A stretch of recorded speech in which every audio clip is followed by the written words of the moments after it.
Fala pessoal, sejam muito bem-vindos a mais um conteúdo aqui do canal. Meu nome é Lucas Santana, eu sou analista de investimentos e hoje a gente vai tratar de um tema super importante. Vamos falar de consumismo. Pois é, não confundam, não é consumo, é consumismo, é diferente. A gente vai tratar sobre isso hoje. Se você é novo por aqui, eu já vou pedindo que você se inscreva aqui no canal, ative o sininho para receber as notificações de novos conteúdos. E no final do vídeo, se você achou que foi relevante, se você achou que a gente falou muita coisa bacana, deixe seu like. Não deixe de ajudar a gente a divulgar cada vez mais o nosso conteúdo aqui no YouTube, beleza? Vamos pro tema agora. Provavelmente você deve ter pensado, pelo título do vídeo, que esse conteúdo traria uma crítica severa ao consumo. Então, logo de cara, eu já vou esclarecendo, não tem nada a ver com isso. A gente reconhece o papel fundamental que o consumo tem na geração de renda, riqueza, emprego, do crescimento do país. Então, seria um grande retrocesso pensar dessa forma. A crítica aqui vai ao consumismo e como ele afeta a nossa vida e a nossa capacidade de gerar reserva, nos levando, numa última instância, a uma compulsão por consumir e, consequentemente, ao endividamento. É fundamental que a gente trace um paralelo entre o consumo e o consumismo para que isso fique bastante claro. O consumo, como a gente falou no início do vídeo, é uma peça fundamental na engrenagem econômica e social de qualquer país. Aqui, ele é o principal item do nosso produto interno bruto e tem uma influência gigantesca na economia e principalmente em um item que vem sendo muito falado não só aqui no Brasil, como no resto do mundo, que é a inflação. Quanto mais consumo, quanto mais injeção de recursos na economia, a gente tem uma influência muito direta nesse componente que faz com que a gente perca o nosso poder de compra, que é a inflação. Então o consumo ele é muito acompanhado de perto pelo Banco Central, pelo Copom, pelo Conselho Monetário Nacional, enfim, pela nação e por nós também, porque a gente quer que esse número de inflação não seja elevado e, consequentemente, a gente perca nosso poder de compra. Do outro lado, o consumismo é um comportamento individual ou familiar que extrapola a nossa compra básica, que extrapola a nossa compra necessária. E por isso ele deve ser observado com muito cuidado, porque existe uma relação direta entre a nossa propensão a consumir e a nossa propensão a poupar. É como se existisse uma gangorra onde o consumo é elevado, consequentemente a poupança ela é reduzida. E se a gente elevar a nossa capacidade de poupar, a gente consequentemente vai reduzir a nossa capacidade de consumir. Então essa relação inversamente proporcional que existe entre consumo e poupança, ela deve ser medida e acompanhada pelas famílias ou pelos indivíduos, porque quanto mais você reduzir o seu consumo e se afastar de um comportamento consumista, consequentemente você vai estar ampliando a sua propensão a poupar, a gerar reservas, e é por isso que a gente está trazendo esse tema aqui hoje. A questão é que entender o consumismo na prática muitas vezes está bem distante dessa relação teórica que a gente acabou de apresentar. A provocação a consumir ela está em todo lugar. Da maneira como o supermercado ele é arrumado, a disposição das lojas do shopping. E eu acho que para piorar, para apimentar essa relação, agora com um simples clique a gente consegue trazer aquela imagem lindíssima do nosso celular para dentro de casa ou para o correio da nossa casa. Consumir nos traz uma sensação de distinção, de ser diferente. Então transcende a questão do apenas ter. Ele tem um papel, uma função essencial em comunicar qual é o seu padrão social. Principalmente agora na era das redes sociais, onde a gente não precisa só ter dinheiro. A gente precisa parecer que tem dinheiro para que as coisas realmente comecem a acontecer. E partindo desse olhar, cada vez mais vai faltar equilíbrio nas nossas escolhas. Observe que quando a gente faz a aquisição de um bem, de um carro, de uma casa, observando apenas um padrão social, a gente esquece que esse tipo de bem traz um componente de despesa e de custo oculto e que a gente não está fazendo a conta das manutenções desse tipo de bem. Então a gente acaba tendo a condição de comprar e não tendo a condição de manter. E isso traz uma consequência super danosa, porque faz com que você, além de não ter condição de manter, você não tenha a capacidade de comprar ativos que lhe gerem receita. Então você compra um ativo que lhe tira recurso e deixa de ter condição de comprar um ativo que lhe coloque renda dentro do seu orçamento. Então você percebe que você perde de um lado e ainda perde o custo de oportunidade de ter um ativo como uma ação, como um fundo imobiliário ou como um imóvel que você alugue, porque a sua preocupação está voltada simplesmente para uma manutenção de padrão que custa caro no dia a dia e ainda lhe tira a oportunidade de você ter um outro bem que lhe traga recurso. Eu vou trazer um exemplo prático para vocês, para que a gente possa entender de uma maneira mais visual o que é que eu acabei de explicar. Eu vou dividir a tela aqui embaixo, de um lado com o ativo e do outro com o passivo. O ativo representando nossos bens e direitos e do outro lado o passivo representando as nossas obrigações. Sem nenhum apego, tá, a maiores detalhamentos contábeis. O intuito do vídeo não é esse. Então, quando a gente compra um carro, automaticamente a gente tem que entender que o carro ele é um bem. Então ele vai entrar no nosso lado do ativo como um bem que a gente possui dentro da nossa estrutura patrimonial. Então esse bem, que é o carro, ele traz um componente que precisa ser avaliado antes da compra do carro, que é o componente de despesa. O que é que vem associado ao carro como itens de despesa? Primeiramente, é logo na decisão de compra. Se a gente decide comprar esse carro financiado, o preço do carro ele não é despesa. O que é despesa na compra do carro são os juros que a gente compra no financiamento. Então já tem esse componente a depender de como você compra, tá?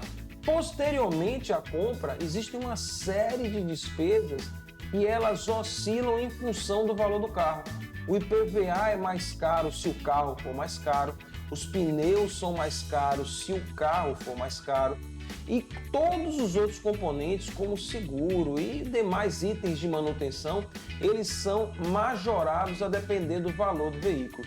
Então a decisão de compra do carro, ela não está ligada à sua capacidade apenas de comprar, mas sim à sua capacidade de manter o carro.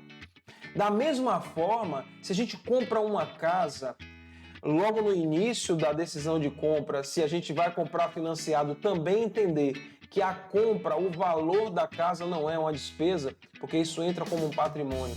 Mas se você financia a casa, o que você paga de juros é uma despesa, então logo no momento de compra você já tem uma despesa associada à aquisição da casa. E durante a moradia, durante o gozo, né, da moradia da casa, a gente tem uma série de despesas, né, de todo tipo de manutenção, de pintura, condomínio, e tudo isso vai estar atrelado também ao valor do bem.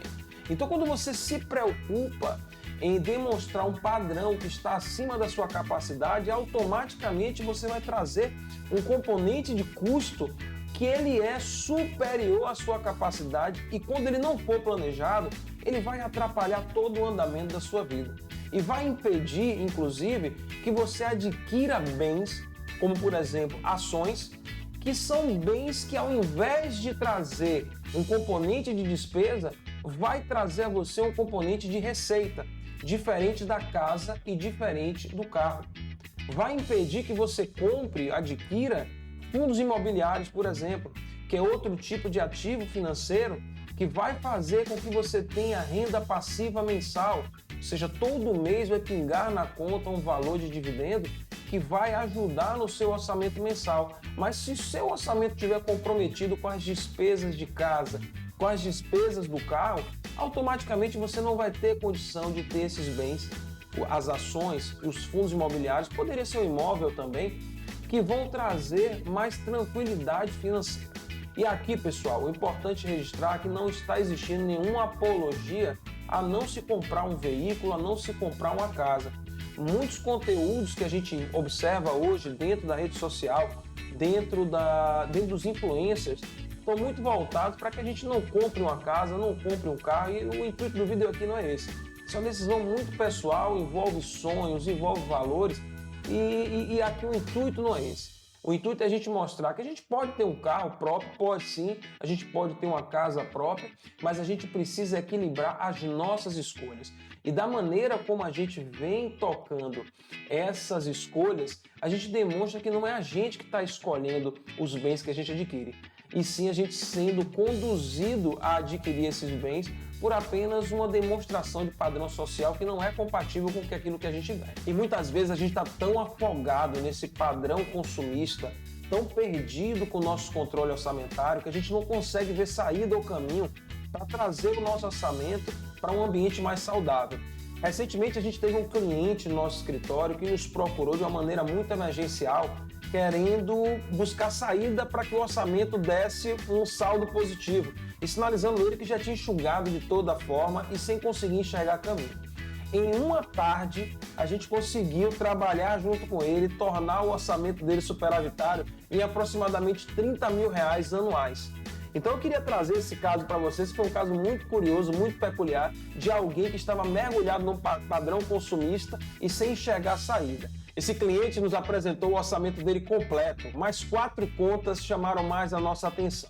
A conta de saúde, com um custo mensal de R$2 mil, uma conta chamada celular, TV e internet, com custo mensal de R$700, uma conta de delivery, que a gente chamou de iFood, com R$600 mensais, e uma conta de bancos, que custava R$80 em cestas de tarifas bancárias, tá? Então, depois da análise, com algumas ligações, alguns orçamentos e algumas negociações durante aquela tarde, a gente conseguiu trazer a conta de saúde para R$1.200, a conta de celular, TV e internet para R$250, as contas de iFood, por uma projeção, a gente conseguiu trazer para R$120, e as contas de banco a gente zerou devido à não necessidade, não havia necessidade naquele momento dele ter custos bancários, tendo em vista melhores caminhos que foram encontrados naquele momento. Então, o resultado anual desses ajustes que nós fizemos foi de aproximadamente R$22 mil.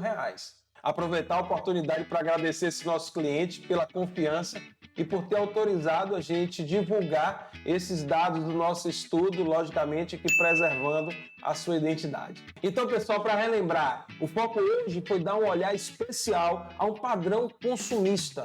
É aquele padrão que vai afetar nossa capacidade de gerar reserva, capacidade de poupar e, consequentemente, de gerar riqueza e patrimônio no longo prazo. Eu espero que o que a gente tenha pontuado aqui tenha ajudado a esclarecer essas questões e, para finalizar o vídeo, eu vou deixar 5 dicas agora aqui para que a gente se afaste de vez de qualquer comportamento consumista. Vamos lá. Número 1, tenha um bom controle financeiro.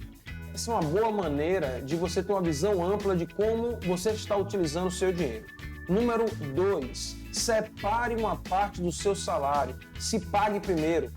Crie uma poupança com o nome de um objetivo, Maldivas 2024, o meu Celtinha 2025. Isso vai ajudar a você ter maior responsabilidade e comprometimento com aquilo que você precisa comprar. Número 3, evite vitrines. Evite canais que te incentivem a compra, como clube de compras, cartões de fidelidade, cupons de desconto, ou até mesmo evite ir ao shopping se você acredita que aquilo vai te trazer um incentivo para o consumo que você não consegue frear. Número 4, espere alguns dias para comprar. Isso ajuda bastante, principalmente aquelas pessoas que não têm tanta certeza se de fato querem aquele produto. Número 5, sempre que possível, pague em dinheiro. Isso vai trazer mais noção do valor das coisas e de quanto de recurso está saindo do seu bolso de fato para consumo. Eu espero que o vídeo de hoje tenha ajudado a esclarecer um pouco mais sobre o consumo, o consumismo e como isso afeta a nossa vida. Eu vou ficando por aqui e eu espero vocês no próximo conteúdo. Um abraço!